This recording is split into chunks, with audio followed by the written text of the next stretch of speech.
It is time for Living Large. We love this segment. And there may be no place where you can live as large as New York City. It's where you can buy apartments like this one for $22 million. And that's not even on Fifth Avenue. But are the buyers really getting their money's worth? Here to score it for us is one of New York's most successful real estate brokers of all time, Dolly. Have you ever put together, Dolly Lenz, forgive me, have you ever put together all of the houses and apartments that you've sold and tallied it up?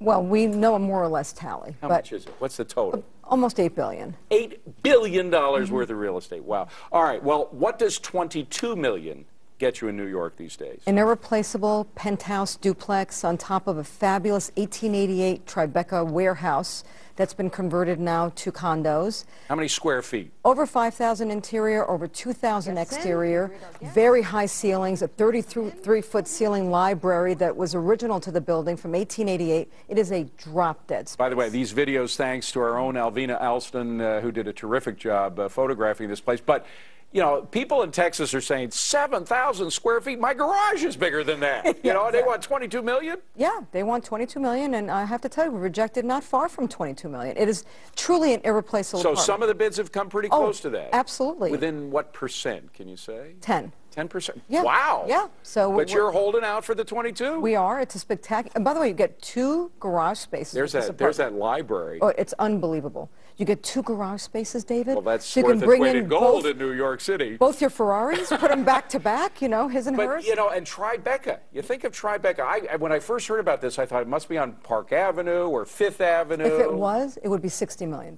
Oh, okay. Yeah, so it doesn't exist on Park or Fifth Avenue. Now, is this a signal, the fact that you were getting good bids and you're probably going to get $22 million, that things have bottomed out? No, because what's happening is we're seeing big numbers on few sales. And then we're seeing no sales. So no, that's not the truth. What we're seeing So there are some apartments that have been hanging out there for months. Exactly. And apartments have been hanging out there for years. So It's not a great story, it's just a good story. Hopefully it'll get better. Why are these apartments that have been hanging out there for years? What do they not have that this apartment has? They're more replaceable. So this apartment has It's unique. 3 wood-burning fireplaces, 2,200 square feet of outdoor space, 2 garages, a pool, a swimming pool, private swimming pool, just for you and your 5 models. Yeah, I mean, it's perfect. By the way, who do you think is going to buy? What type of people are looking into it? Well, look, both. It's interesting. Hollywood, big-name movie stars, and we'll break the news here. Hollywood and or hedge fund. So all H's. Hollywood or hedge fund. Now, we should mention this is Tribeca is an up-and-coming neighborhood. When I first moved to New York in the early 1980s, Tribeca was like a jungle. Nobody wanted to live down there. It's true. It was a dangerous place. All the apartments were in bad shape. I guess some of them had good foundations, as this one did. Yeah, this one was converted in 1996. But you probably, in the early 80s, this probably would have sold for what, about... it wouldn't have sold because it probably wouldn't have existed. $30,000 or something? Not quite. Not quite. All right, what about foreigners? Are they coming in with a lot of cash now and seeing that real estate is at all-time lows here? I just closed 3 deals with Chinese nationals at over $20 million apiece. 3 different deals all over town.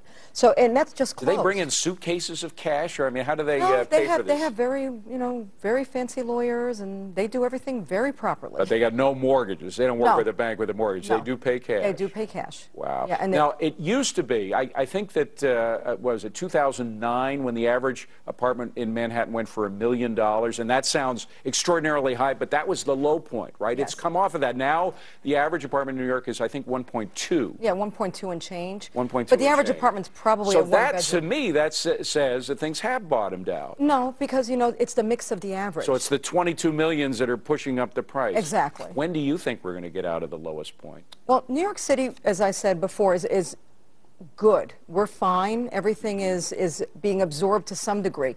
Outside of New York City, I don't know. It could be 5 years or longer. Dolly, Lenz, come back, bring us more of these apartments. Yeah. I mean, even though we can only dream of these things, it's kind of fun to see what the high end is doing. I want to see the Ferrari in the garage. Yeah, well, I know you do. Yeah. With that H, whoever that H is from Hollywood, or the hedge fund. It could be the hedge fund. Dolly, great to see you. Thank you.